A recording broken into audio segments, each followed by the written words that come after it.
discuss about third type conversion, that is one class type to another class type. Basically जब कोई भी particular basic data type से class type या class data type से basic data type जब change करते हैं तो we just think about the source and destination. तो डेस्टिनेशन आपका जो भी आपका होगा वो हमेशा असाइनमेंट ऑपरेटर के लेफ्ट में एलोकेट होगा और जो सोर्स है वो राइट में एलोकेट होगा. तो in this case also whenever we are in the process to convert the one class type into another class type, then the destination class is allocated left side and this source class is allocated right side of the assignment operator. That's why यहाँ mention किया हुआ है कि when an object of one class is assigned to object of another class, that means we are using object of two different class.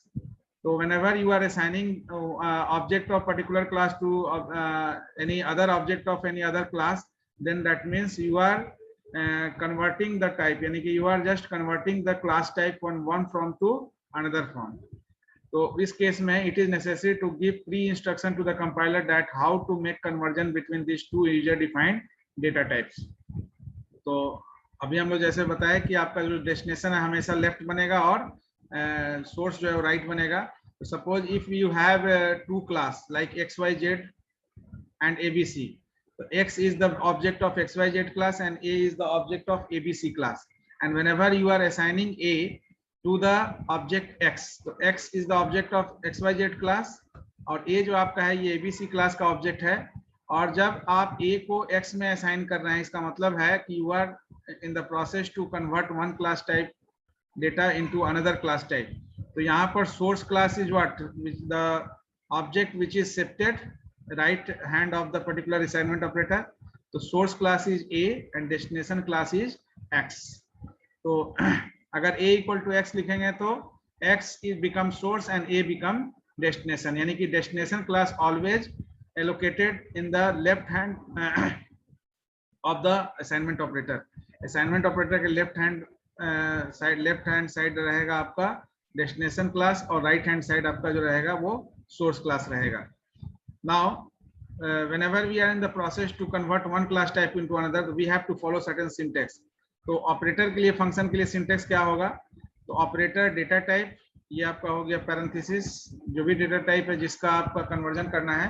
तो यहाँ data type आपका class name होगा जिस क्लास के डेटा टाइप को कन्वर्जन करना है. Like x आपका जो है वो डेटा टाइप है जिसमें ए को कन्वर्ट करना है. तो ऑपरेटर एक्स के लिए लिखेंगे तो operator x is your data type of that particular class and body whatever you want to write inside this operator function you just allocate according to your requirement. ठीक है ना? So I think that the concept behind conversion of one class type to another class type is clear to you. अब जैसे आप किसी structure के अंदर structure use करते हैं, स्ट्रक्चर विद इन स्ट्रक्चर, उसी तरह से यहाँ पर भी हम एक क्लास को दूसरे क्लास में कभी भी एक क्लास के ऑब्जेक्ट से दूसरे क्लास के ऑब्जेक्ट को मॉडिफाई कर सकते हैं. तो that is the particular part. तो here we just discuss that particular section in by the help of this program, like conversion of one class type into another class type. यहाँ पर इस program में simply we are taking one date class. एक date class है. Date आपको पता है कि डेट में क्या क्या फॉर्मेट होता है. तो एक डेट क्लास है और डेट क्लास में डी एक स्ट्रिंग लिया गया है. बेसिकली जो भी हम डेट एंट्री करेंगे चाहे उसमें वो स्लैश कोई भी कैरेक्टर हो उसको वो स्ट्रिंग के रूप में हमारा जो है ये पर्टिकुलर असाइन. Yes sir. हाँ, तो D10 आपका यानी कि 10 कैरेक्टर का कोई भी, जैसे अगर आप ये टाइप कर रहे हैं यहाँ पर सपोज यहाँ जैसे यहाँ पर 21 you are writing 26/04/2021. तो यहाँ पर हो गया 2 3 2 5 6 और 4. ये 10 कैरेक्टर का है. 10 कैरेक्टर इसलिए लिया गया है कि इसमें जो 2 6 है न्यूमेरिक है, ये स्लैश फिर आपका है कैरेक्टर है, ये ओवरऑल हाँ एज ए स्ट्रिंग ही हम कन्वर्ट कर देंगे. और सी में आप पढ़े होंगे स्ट्रिंग ही मानता है. हाँ, सी में आप पढ़े होंगे I to A, A to I function. पढ़े हैं? No sir. इंटीजर को स्ट्रिंग में फिर सर एक मिनट सर। Yes sir. पढ़े हैं sir. I to A integer को स्ट्रिंग में, स्ट्रिंग को इंटीजर में A to yes sir. Yes sir. हाँ यस सर। हाँ string dot H A to I और A to F पढ़े थे सर। हाँ हाँ तो वो इंटीजर को फ्लोट में, स्ट्रिंग में, कैरेक्टर में। हाँ तो वो फंक्शन यहाँ भी यूज करेंगे। तो ये डी आपका एक वेरिएबल है जिसमें डेट जो आप डालेंगे वो एज ए स्ट्रिंग स्टोर होगा। डेट क्लास, डेट आपका कंस्ट्रक्टर हो गया डेट क्लास का, जिसमें इनिशियली नल रखा गया है, यानी कि D0 इक्वल टू नल, यानी कि इनिशियली आपका जो है कोई भी वैल्यू वहां पर एलोकेट नहीं है। ये वैल्यू डी में कहाँ से आएगा? तो डी में वैल्यू आपका जो है वो मेन से आप पास करेंगे। तो मेन से जो भी वैल्यू आएगा ये पैरामीटराइज कंस्ट्रक्टर यहाँ पर कॉल बाई आपका जो है एड्रेस यूज हो रहा है, तो पॉइंटर यहाँ लिया हुआ है। तो ई में जो भी आप वहां से ऑब्जेक्ट पास करेंगे वो ई में कॉपी होगा, और यहाँ से ई में से वो डी में आपका स्ट्रिंग कॉपी होगा। str कॉपी यहाँ फंक्शन है। यानी डी आपका जो वेरिएबल है उसमें जो भी आपका स्ट्रिंग डेट होगा वो ई में जो आया हुआ होगा आपका फॉर्मली मेन से, वो डी में कॉपी हो जाएगा। तो डी में आपका जो है मैक्सिमम 10 कैरेक्टर का कोई भी स्ट्रिंग कॉपी हो सकता है। तो यहाँ ई का भी जो वैल्यू है वो अगर उस फॉर्मेट को यूज किया जा रहा होगा DD, MM और 4Y, तो वही 10 फॉर्मेट के फॉर्म में यहाँ पर इंट्रोड्यूस होगा। दो आपका स्लैश जो है वो भी कैरेक्टर काउंट होगा जो DD और MM के और DD और MM को सेपरेट करेगा और MM और ईयर को सेपरेट करेगा। तो ये आपका पैरामीटराइज कंस्ट्रक्टर है, एक डिफॉल्ट कंस्ट्रक्टर हो गया, और एक डिस्प्ले फंक्शन यहाँ लिया हुआ है। कभी भी आप देख सकते हैं कि करंट जो भी डेट आपका क्या है। नाउ ये एक क्लास है आपका डेट, जिसके थ्रू हम लोग डेट को डिस्प्ले कराएंगे। अनदर क्लास, चूंकि हमको क्लास जो है उस क्लास में दूसरे क्लास का ऑब्जेक्ट को असाइन करना है, यानी एक क्लास के ऑब्जेक्ट को दूसरे क्लास में असाइन करेंगे। तो अब यहाँ पर एक डेट क्लास हम पहले डिफाइन हम लोग डिक्लेयर किए, फिर एक DMY क्लास हम लोग डिक्लेयर कर रहे हैं। अब ये जिस अभी हम लोग देखे थे यहाँ पर कि जो आपका डेस्टिनेशन क्लास था उसके लिए ऑपरेटर फंक्शन लिखते थे, ठीक है ना। यहाँ जो ऑपरेटर डेटा टाइप लिखे x इक्वल टू ए है तो ऑपरेटर x के लिए लिखेंगे। तो वही चीज यहाँ पर DMY आपका जो है यहाँ पर जो ऑपरेटर फंक्शन है वो हमारा डेट होगा। क्यों? क्योंकि हम डेट को डिस्प्ले कराना है हमको, तो DMY को हम असाइन करेंगे डेट में। तो डेट में जैसे ही असाइन करेंगे तो हमको क्या है, डेट के लिए ऑपरेटर फंक्शन लिखना पड़ेगा। तो डेट के लिए ऑपरेटर फंक्शन कहाँ लिखेंगे? DMY के अंदर। एक्चुअली DMY में क्या कर रहे हैं, इसमें मंथ, डे और ईयर ले रहे हैं। इनिशियली यहाँ भी कंस्ट्रक्टर DMY के लिए भी कंस्ट्रक्टर है जो इनिशियली 0 रखेगा तीनों में, यानी मंथ भी 0, डेट भी 0 और डे भी 0 और ईयर भी 0। उसके बाद ये तीनों हमारा फॉर्मली जो आपका पैरामीटराइज कंस्ट्रक्टर से इनिशियलाइज होगा। DMY का ऑब्जेक्ट के थ्रू इनिशियलाइज करेंगे, क्योंकि DMY का ऑब्जेक्ट ही आपको असाइन करना है, ठीक है ना, डेट में, क्योंकि डेट आपका जो है वो डेस्टिनेशन क्लास है। तो यहाँ पर मंथ, डे और ईयर आ जाएगा आपका DMY से, जो आपका मेन से आएगा।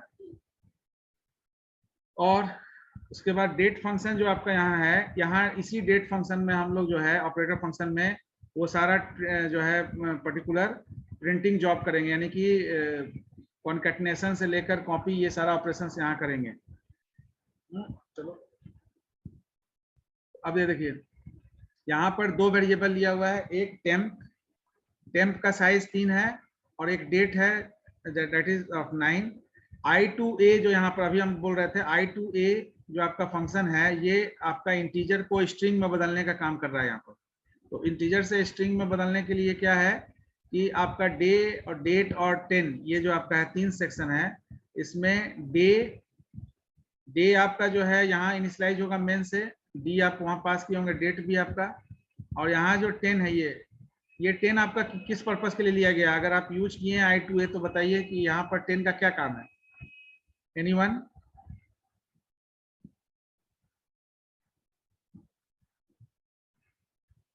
बताइए।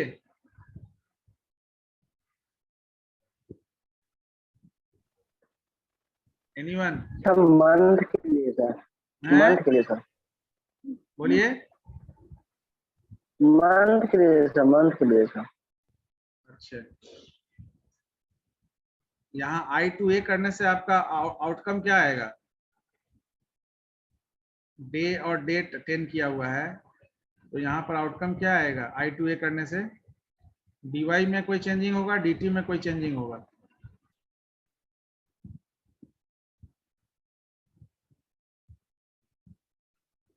और ये स्लैश सर dt में चेंज होगा। हाँ सर dt में सर चेंज होगा सर।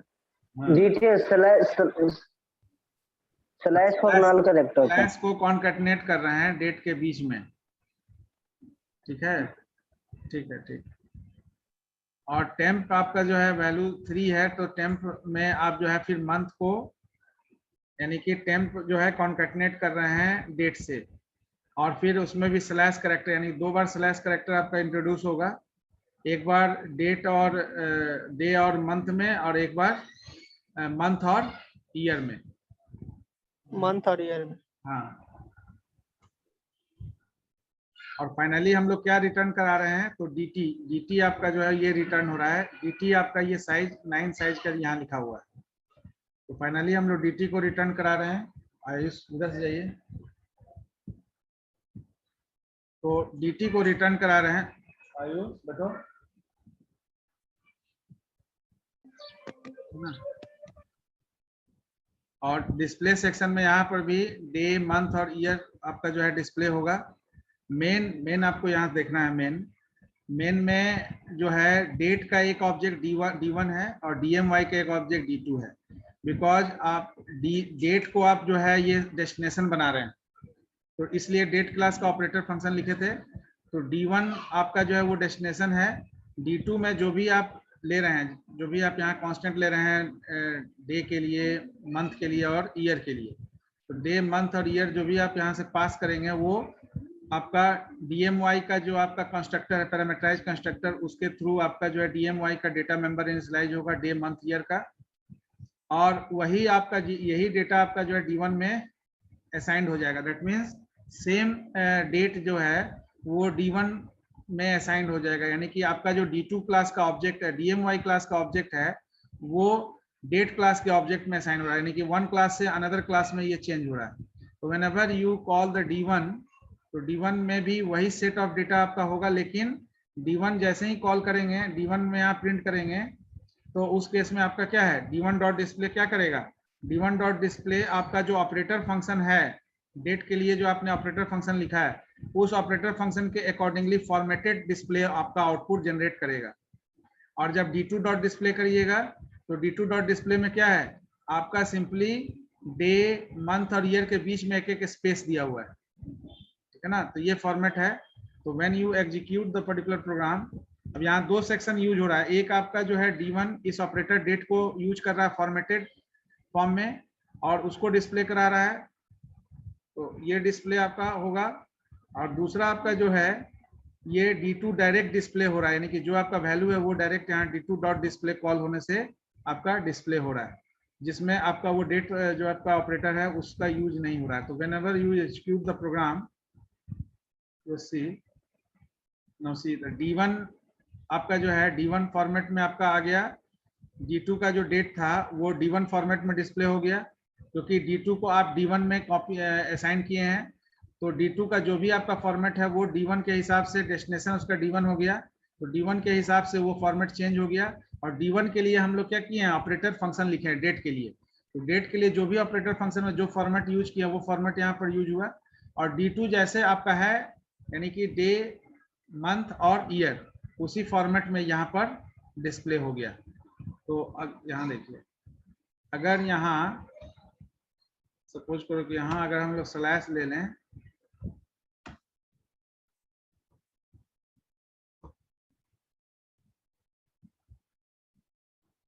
ठीक है ना, तो यहाँ स्लैश ले लेंगे, तो ये आपका जो डिस्प्ले है वो D2 के लिए भी सेम उसी तरह से काम करेगा।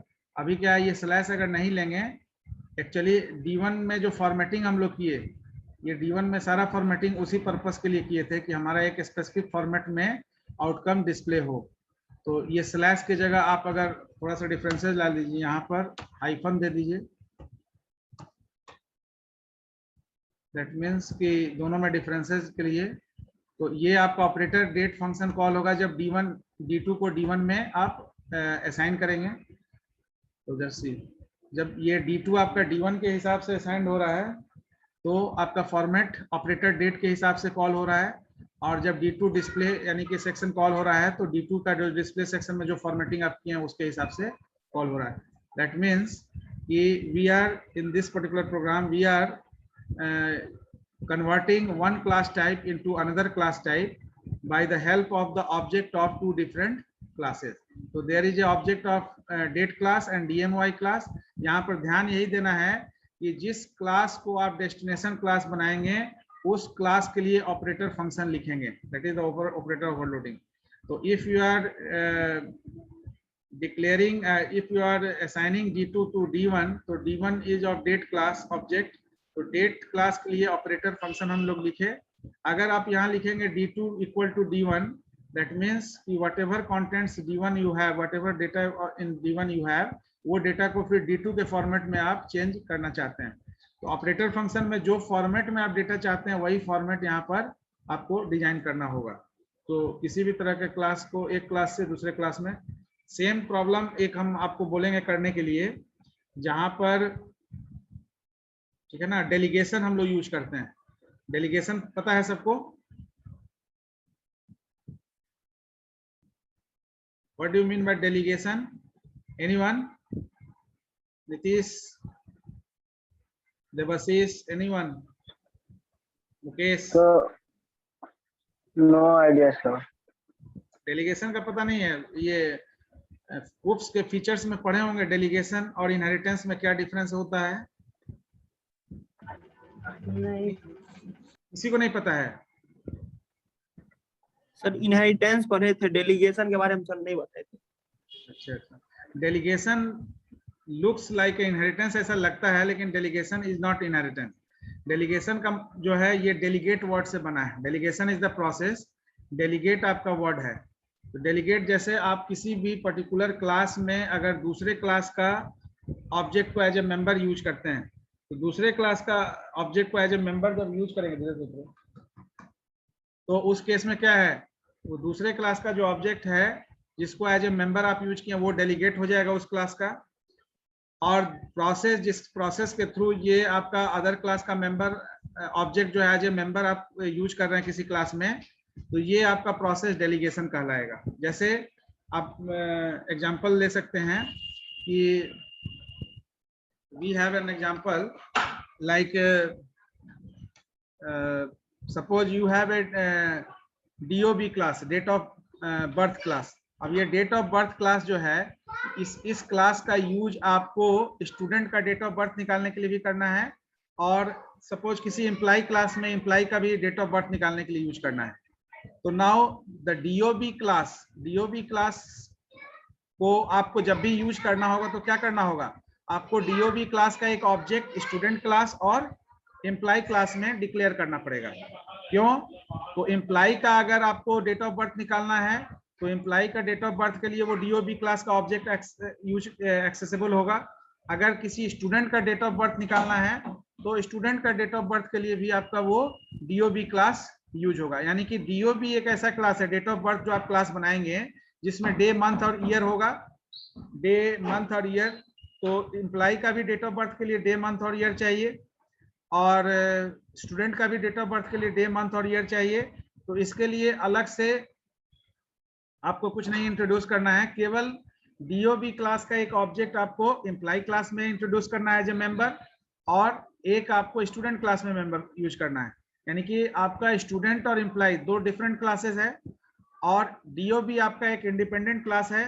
तो DOB date of birth class को आप कभी भी स्टूडेंट या एम्प्लॉय क्लास के अंदर एज ए मेंबर यूज कर सकते हैं, जिससे आप DOB रिप्रेजेंट करेंगे। अब यहाँ क्या है, डेट ऑफ बर्थ जो है वो डेलीगेट का काम कर रहा है। आपका डेट ऑफ बर्थ का जो ऑब्जेक्ट होगा वो एम्प्लॉय में भी यूज हो रहा है और स्टूडेंट में भी यूज हो रहा है। तो whenever any object is treated as a member for any other class, then that object is delegate for that class, and the process through which the object of any class become the member of any class is known as delegation. I think that कि delegation process clear हो गया होगा आपको।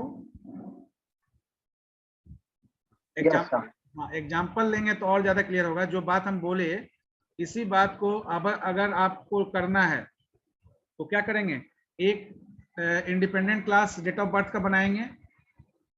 Suppose एक independent class आप बनाएंगे, suppose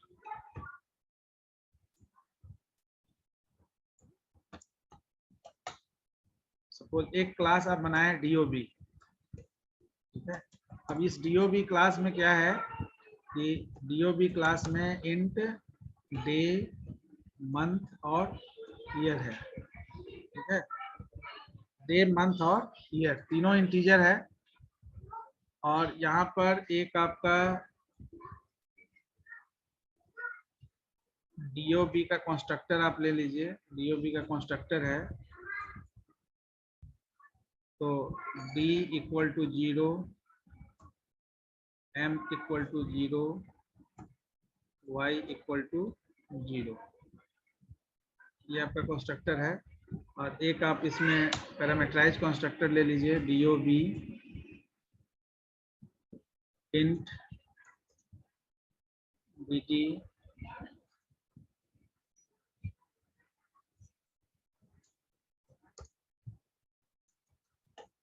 y होगा। तो यहाँ पर d equal to dd, m equal to y equal to, ठीक है। और इसमें आपको जो भी फॉर्मेट है डिस्प्ले कराना है तो इसका एक फंक्शन आप डिस्प्ले के लिए भी लिख सकते हैं, void, यानी जब इसका ऑब्जेक्ट कॉल करेगा इसको तो जिस फॉर्मेट में डिस्प्ले होना है तो यहाँ पर कॉल हो जाएगा d,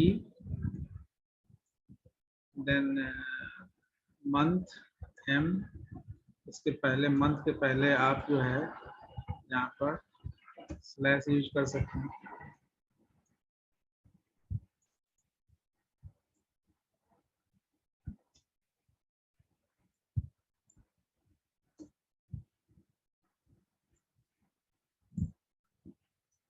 ठीक है, तो ये एक सेपरेट क्लास आपका हो गया जिस क्लास में डेट ऑफ बर्थ है।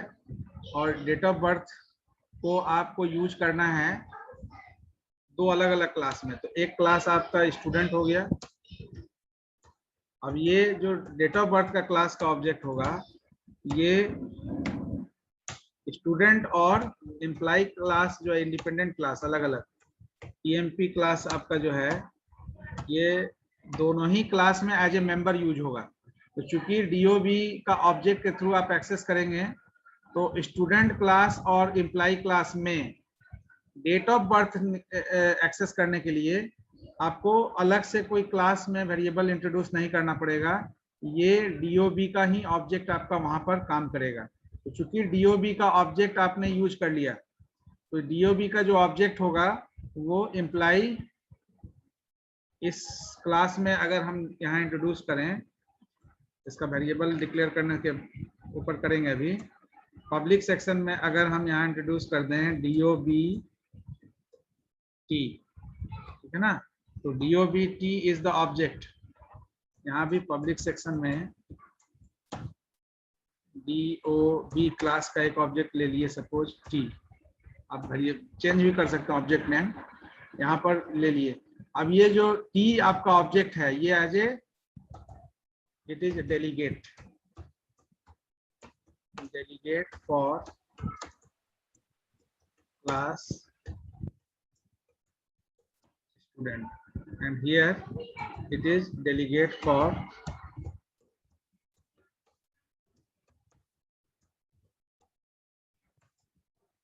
class EMP। क्लियर, समझ में आ रहा है? Yes sir. हाँ, अब देखिए, अब स्टूडेंट क्लास आप अपने हिसाब से कस्टमाइज बनाइएगा। उसमें एक सेक्शन आपका होगा स्टूडेंट का डेट ऑफ बर्थ एंट्री कराना। तो स्टूडेंट का डेट ऑफ बर्थ एंट्री कराने के लिए आपको डे मंथ और ईयर चाहिए होगा। तो डे मंथ और ईयर आप इस टी ऑब्जेक्ट के थ्रू एक्सेस कर लीजिएगा। यानी कि डेट ऑफ बर्थ का जो क्लास है उस क्लास को आप स्टूडेंट क्लास में यूज कर लीजिएगा। स्टूडेंट का date of birth, year of birth, कुछ भी डेट ऑफ बर्थ है वो डे मंथ और ईयर आपका ज्वाइनिंग से भी हो सकता है, तो एम्प्लॉय का ज्वाइनिंग डेट भी आप करा सकते हैं। डेट ऑफ बर्थ के लिए भी सेम यूज कर सकते हैं, ठीक है ना। तो जिस तरह का वैल्यू होल्ड करिएगा और जो मैसेज लिखिएगा उसके अकॉर्डिंगली वो डेट, डे, मंथ और ईयर आपका इंट्रोड्यूस करेगा। अब चूंकि ये जो टी और ये जो आपका डीओबी क्लास का दोनों ऑब्जेक्ट हुआ, तो ये आपका क्या हो गया, डेलीगेट हो गया। और प्रोसेस जिसके थ्रू हम लोग ये डेलीगेशन यानी कि डेलीगेट यूज किए किसी एक क्लास में, इस प्रोसेस को हम लोग बोलेंगे डेलीगेशन। अब स्टूडेंट क्लास का आप एक ऑब्जेक्ट बनाइएगा, ये असाइनमेंट है आपके लिए, आपको यूज करना है। अब यूज कैसे होगा, dob.t, यानी कि जहां पर आप एंट्री कराइएगा enter date of birth of student, वहां पर इस टी को यूज करिएगा। अब टी को जब आप यूज करिएगा तो टी को यूज यानी कि जो आपका एंट्री होगा वो यहाँ पर जाएगा। तो टी आप क्या करेंगे, टी डॉट क्या यूज करिएगा, T.D, हाँ टी T.D, T.M, T.Y। हाँ, तो जो भी आप एंट्री करिएगा वो वैल्यू आपका जो है यहाँ पर कॉपी होगा। कॉपी पैरामीटराइज कंस्ट्रक्टर है, तो वो आपका वैल्यू इसमें जो है। आप दूसरा कि आप डायरेक्ट भी आप टी ऐसा भी ले सकते हैं, यहाँ पर टी में आप डायरेक्ट अगर एलोकेट कर दीजिएगा तो डायरेक्ट एलोकेट कर दीजिएगा तो DMY में भी वो एलोकेट हो जाएगा। आप ऐसा भी लिख सकते हैं, आप पहले लिखने की कोशिश करिएगा फिर हम इस प्रोग्राम को डिस्कस करेंगे। आप टी में डायरेक्ट ऐसे भी पास कर सकते हैं, यानी टी जो ऑब्जेक्ट है इसके थ्रू आप पास कर दीजिए, सपोज 21 12, सपोज 21, तो 21 इसको चेंज कर दीजिए, इसको कर दीजिए 26 4। तो ये टी ऑब्जेक्ट चूंकि कंस्ट्रक्टर है, तो यहाँ पर डायरेक्टली आपका जब आप ये वैल्यू लेंगे तो ये वैल्यू आपका 26 4 और 21 किस में कॉपी होगा, DMY में, ठीक है ना। और इसी टी के थ्रू आप इसका डिस्प्ले फंक्शन भी कॉल कर सकते हैं, जैसे आप यहाँ ऑब्जेक्ट यूज किए हैं, क्योंकि आपका डेट ऑफ बर्थ जो है वो पब्लिक सेक्शन में है तो इंट्रोड्यूस हो जाएगा, ठीक है। तो इसको आप कंप्लीट करिएगा।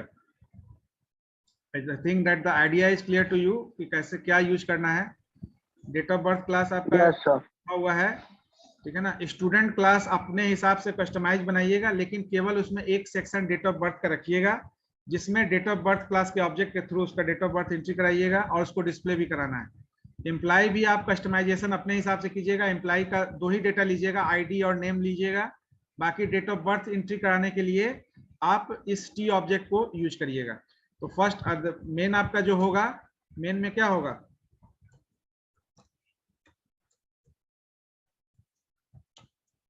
मेन में you have object for student and employee class.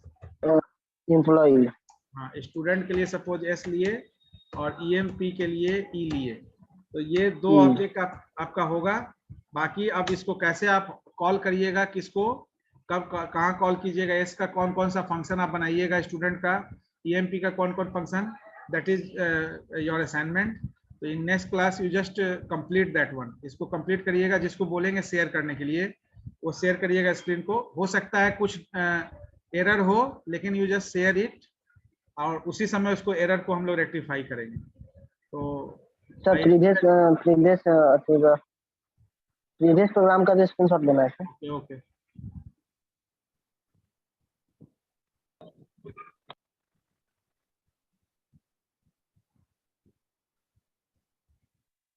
हो गया। Yes sir. Yes sir, scroll down.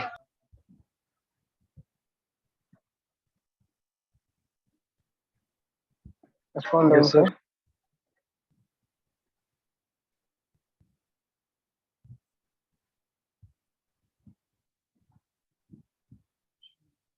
हो गया। Yes sir.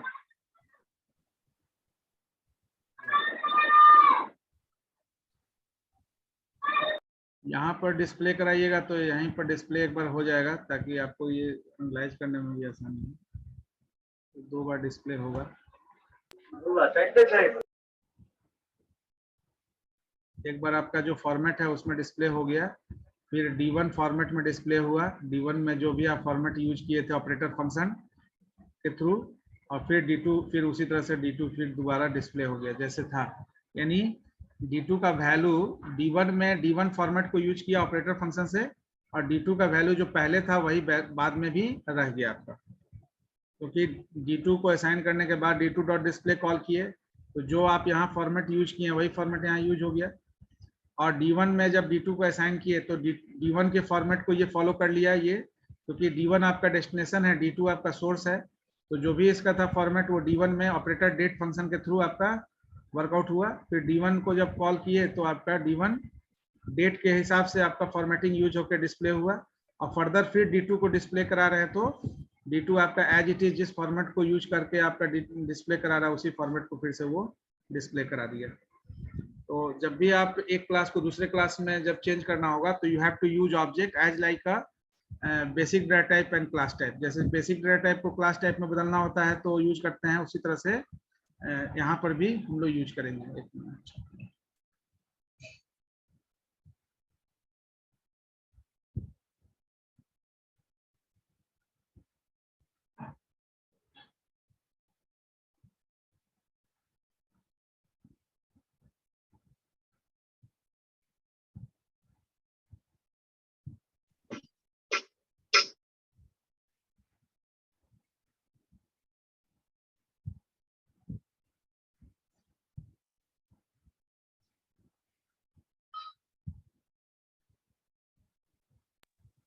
Sir, you will take Marquee today or not, sir? Marquee next class में मार्क्यू ही conduct करेंगे। अभी तक जितना भी टॉपिक होगा Okay. सारे टॉपिक से रिलेटेड होगा, Okay, sir. ठीक है ना। एंड देन आफ्टर मार्क्यू we Sir, will start the sir, template sir, and sir, exception. either program or No, either program section or theory. और प्रोग्राम से रिलेटेड भी होगा, आउटपुट से रिलेटेड क्वेश्चन हो सकता है मार्क्यू में। बाकी आपको प्रोग्राम नहीं पूछा जाएगा, प्रोग्राम का पार्ट ऑफ प्रोग्राम पूछा जा सकता है, कोई कॉन्सेप्चुअल पार्ट पूछा जा सकता है कि ये क्या यूज हो, इसमें क्या यूज हो रहा है, कौन सा टाइप यूज हो रहा है। इनहेरिटेंस का टाइप पूछा जा सकता है, पार्ट ऑफ द कोड दिया हुआ है या क्वेश्चन दिया है उसमें एनालाइज करना कि इसमें कौन सा इनहेरिटेंस होगा, उसका टाइप को आप बताइए। तो ये सारा इस तरह का होगा। प्रोग्राम लिखने के लिए कोई क्वेश्चन नहीं होगा। क्वेश्चन चूंकि कोई ऑप्शन आपको दिया नहीं जाएगा, क्वेश्चन दिखेगा और क्वेश्चन का जवाब देना है, तो ज्यादा बड़ा आंसर नहीं होगा, आपको मिनिमाइज आंसर देना है, उसमें ज्यादा डिटेल्स में नहीं देना है। आंसर 1 वर्ड में भी हो सकता है या बहुत होगा तो 1 सेंटेंस, इससे ज्यादा नहीं।